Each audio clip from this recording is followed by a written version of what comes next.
Finally Mohun Bagan আইএসএলের ইতিহাসে সবথেকে বড় সাইনিংটা অফিসিয়ালি অ্যানাউন্সমেন্ট করে দিল। মোহনবাগান সমর্থকদের এই মুহূর্তে মনের পরিস্থিতি কিন্তু অনেকটাই খারাপ ছিল, কারণ আনোয়ারের কেসটা যেইভাবে চলছে অনেক মোহনবাগান সমর্থকদেরই মনটা খারাপ ছিল, একটু ক্যাওসের মধ্যে ছিল, একটু জটলার মধ্যে ছিল।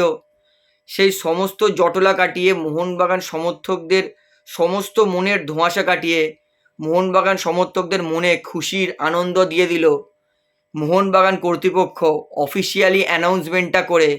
জেমি ম্যাকলারেন মাকাজায় তিনি কিন্তু ফাইনালি এবং অফিসিয়ালি মোহনবাগান দলের প্লেয়ার হয়ে গেলেন। মোহনবাগান দল অফিসিয়াল অ্যানাউন্সমেন্ট করে দিয়েছে। দারুণ লাগছে আপডেটটা পেয়ে। এবং আমি 30শে এপ্রিল 2024 আজ থেকে 2 মাস তারও বেশি আগে বলে দিয়েছিলাম যে মোহনবাগান তারা সই করবে জেমি ম্যাকলারেনকে। অফিসিয়ালি তার অ্যানাউন্সমেন্ট হয়ে গেল। ম্যাকলারেন নো ডাউট তিনি এ লিগের গোট, এ লিগের অল টাইম টপ স্কোরার, 5 বার গোল্ডেন বুট জিতেছে এবং এটাই হচ্ছে আমার কারণ বলা আইএসএলের ইতিহাসে সবথেকে বড় সই। কারণ এত কারেন্ট ফর্মে এত ভালো প্লেয়ার, এত বড় প্লেয়ার আজ পর্যন্ত আইএসএলের ইতিহাসে কোনোদিন আসেনি, এতটা কারেন্ট ফর্ম নিয়ে এত কম বয়সে। তো এর জন্যে আমি বলছিলাম যে জেমি ম্যাকলারেন মোহনবাগান দলের সবথেকে বড় সই এবং আইএসএলের ইতিহাসে সবথেকে বড় সই হতে চলেছে।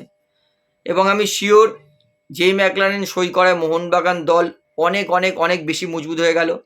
এবং আমি খুবই খুশি যে জেমি ম্যাকলারেনের মতো এত বড় প্লেয়ারের খেলা এবার আমরা মাঠে গিয়ে দেখতে পারবো, টিভিতে দেখতে পারবো, ইন্ডিয়ান সুপার লিগে দেখতে পারবো। এর ফলে ইন্ডিয়ান প্লেয়াররা অনেক অনেক অনেক উপকৃত হবে, লাভবান হবে। তো আমি তো খুবই খুশি। আপনার কেমন লাগছে সেটা আমাকে কমেন্টে জানাবেন। তাহলে বন্ধুরা ভিডিওটা এখানে শেষ করছি, আশা করি ভালো লাগলো। এবং জেমি আসে আপনাদের মনে কতটা খুশি হয়েছেন সেটা আমাকে জানাবেন। তাহলে ভিডিওটা এখানে শেষ করছি।